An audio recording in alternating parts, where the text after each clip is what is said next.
オベリスクの巨神兵オシリスの天空竜ラーの翼神竜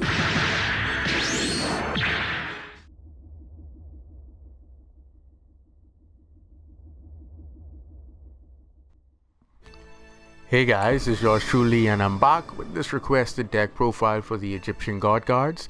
Not only do I have that for you guys, but I have two more decks for you guys as a plus for watching this video. I have another version of the deck that you can play with the Egyptian God cards. I'll show that to you guys, and I have a deck that you can specifically play only the Winged Dragon of Ra for you guys. And without further ado, the one that I play 3 copies of Mark C, obviously to power up Slifer and get you to your God card combos, 2 copies of Ghost Sister to power up Winged Dragon of Ra, 2 copies of Phantom Sky Blaster, 2 copies of Lancia, 2 copies of Ice Trade Tremora, 2 copies of Obelisk the Tormentor, 2 copies of Slifer the Sky Dragon, 2 copies of the Winged Dragon of Ra, 2 copies of Sphere Mode, 1 copy of Immortal Phoenix, 3 copies of Guardian Slime, 1 Harpy's Feather Duster, 1 Monster Reborn, 2 Change of Heart, 1 Lightning Storm, 2 Ancient Chant, 1 Mound of the Bound Creator, 2 Millennium Revelations, 1 The True Sun God, 1 Soul Crossing, 2 The Break and Ruin God, 2 Evenly Matched. And in the extra deck we have 3 copies of Egyptian God Slime, 1 Kashtira Rise Heart, 1 Zeus, 1 Link Spider, 1 Fire Charmer, 1 Wind Charmer, 1 IP, 1 Earth Charmer, 1 Water Charmer, 1 Light Charmer, 1 Dark Charmer, 1 Skull Dread, 1 Crusadia Avermax. Combos of the deck, or the main combo that you want to utilize, would be your Guardian Slime to get you to your Winged Dragon OTK. That's what Tremora does, special summon Guardian Slime straight from your hand and you just make your Egyptian God Slime. That's your main combo for your OTK with Winged Dragon of Ra. Second best, well, the best card in the deck actually is the Break and Ruin God. This effect activation cannot be negated. So once you play this, they can go solemn, they can go whatever they like, it's not going to stop this card. Then it special summons Obelisk from your hand or graveyard, and that Obelisk is unaffected by nothing. So he's basically a 4K Ultimate Falcon with a monster destruction effect. The second best card or combo in the deck would be utilizing Millennium Revelation, where you would send your Divine Beast to the graveyard to basically spam your Monster Reborn, using it to special summon back Guardian Slime and turn it right back into your Egyptian God Slime, so you can get another card that states the Winged Dragon of Ra in its card text. Or you can use the Monster Reborn to bring back your Avermax, so that you can use his ability to gain attack, the same amount of attack as any special summon monster your opponent may have, and when it leaves the field it can send a card back to your opponent's deck. Or you can just use your Monster Reborn spam to special summon back any of your Egyptian gods right back to the field. It's excellent at summoning Slifer, keeping your hand size decent. The next best combo in the deck would be utilizing Phantom Sky Blaster with Change of Heart. This works 2 ways. You go Change of Heart on an opponent's monster, then summon the Phantom Sky Blaster, giving you 2 additional tokens. You can use one of those tokens to make Link Spider, and that gives you access to Skull Dread. You would then draw 4 cards, put 3 back. Also, it's really good with your Elemental Charmers. You basically play Change of Heart and combo it with any monster that you would have face up on the field, and make that Elemental Charmer as the monster you took control of on your opponent's side of the field, except the Divine Monster. And you can then use that Charmer's effect to special summon it back from your opponent's graveyard to your side of the field, and you then have permanent control of that monster instead of it returning to your opponent's control after the effect of Change of Heart would have ended. Also, Change of Heart is also vital in breaking those Kashtira boards or decks that play a lot of Exceed monsters. You will go Change of Heart on an Exceed monster, have it attack, and then turn it into your Zeus and then board wipe. If you're playing against a Kashtira player, you would take control of the Kashtira monster. Usually the Kashtira, the other rank 7 would usually always activate its effect to special summon a Kashtira monster from the deck during the standby phase of your turn. You just go change of heart, turn it into a Rise Heart, attack, make the Zeus, board wipe.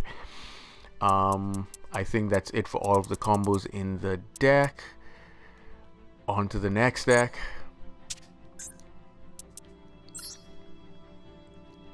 This one utilizes the Numeron engine. You play 2 Duel and Logbird, 3 copies of Numeron War, 3 copies of Maxi, self-explanatory now, 2 copies of Ghost Sister, 1 copy of Obelisk, Slifer, and the Winged Dragon of Ra, 3 copies of Sphere Mode, 1 copy of Immortal Phoenix, 1 copy of Guardian Slime, 1 Harpy's Feather Duster, 1 Monster Reborn, 1 Foolish Burial, 3 copies of Memories of Hope, 1 Lightning Storm, 1 Ancient Chant, 3 copies of Numeron Calling, 3 copies of Numeron Network, 1 Millennium Revelation, 1 The True Sun God, 1 Forbidden Droplets, 2 copies of Soul Crossing, 1 The Break and Ruin God, 1 Evenly Matched, and 1 The Revived Sky God.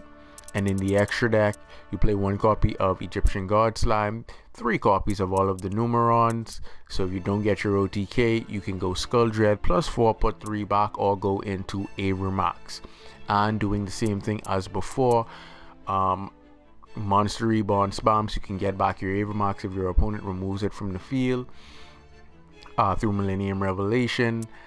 And also, what I did not mention in the previous deck, the True Sun God is also excellent at stopping all monsters special summoned during the turn that they are special summoned from actually attacking. So you going first with this deck isn't a bad thing. With either deck is a bad thing utilizing the True Sun God. Sphere Mode to break boards, you guys were seeing it. Also comboed with Soul Crossing. Soul Crossing is also really good, especially using the Numeron engine, simply because once you make Crusadia Avermax, you can just set the Soul Crossing. When your opponent puts 3 or more monsters on board, you go Soul Crossing and you can summon a Sphere Mode or any of your other Divine Beast monsters except Immortal Phoenix immediately when your opponent does that, giving you access to another powerful monster on board, versus the regular Numeron engine where you're usually stuck with whatever you link into afterwards. It also gives you access, this one, to Slifer's Trap card, because you would play Foolish Burial and just set Slifer's Trap card, and immediately when you activate it, it's going to special summon Slifer back in defense position and allow you to draw until you have 6 cards in hand. Slifer in defense position during your opponent's turn means whatever they summon in attack position, if it has 2,000 attack points or less, it's going to be destroyed, which hurts a lot of link summon players or link or deck that heavily link summon. It's excellent defending against those.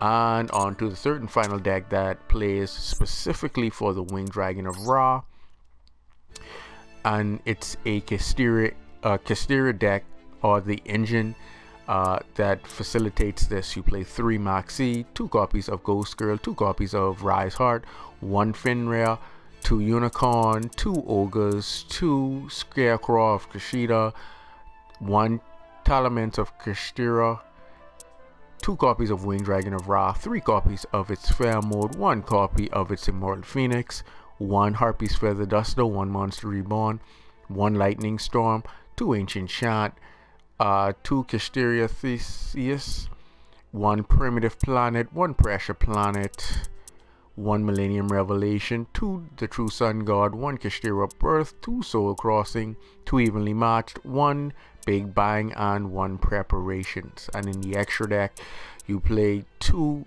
number 42, 2 of the Shingria Ira, 2 of the Kashtira Rise Heart, 1 Zeus, 2 Link Spider, 2 Wind Charmers, 1 Masquerina, 1 BLS, 1 Skull Dread, and 1 Crusadia Avermax.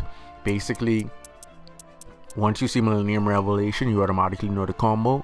Monster Reborn spam, but what you want to utilize is your special summon of a Kashtira monster along with Kashtira Birth for a normal summon of them to get into your number 42, and then you can use its effect to special summon back the Kashtira monsters so that you can get into your Avermax BLS players, or you can use the tokens as tribute fodder for the Winged Dragon of Ra.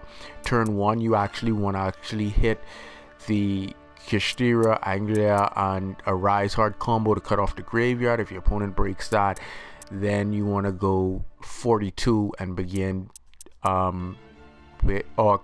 go 42 and then make your Avermax BLS. You can do it first turn. I wouldn't recommend it.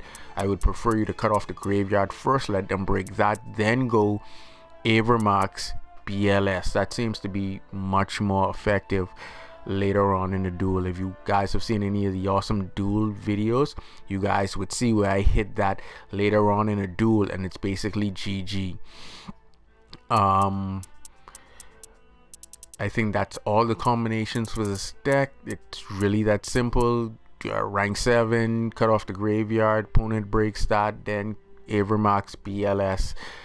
Your opponent sets up, you have 3 copies of Sphere Mode to break the board. It isn't an issue, and the True Sun God to add the Sphere Mode to hand if you need to. Millennium Revelations for your Monster Reborn spams. You can bring back that Avermax, and if your opponent forces it to leave the field, send something back.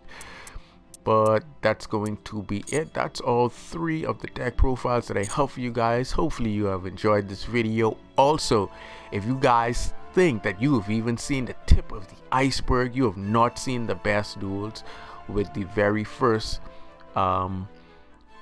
deck profile that I've shown you guys. I saved those duels specifically for the Awesome Duel series. So if you guys want to see those duels, don't miss the following series of Awesome Duel episodes that will be coming out. You guys will get to see that deck go into very deep waters. You are going to see that deck take the meta to its absolute limit and then wreck it.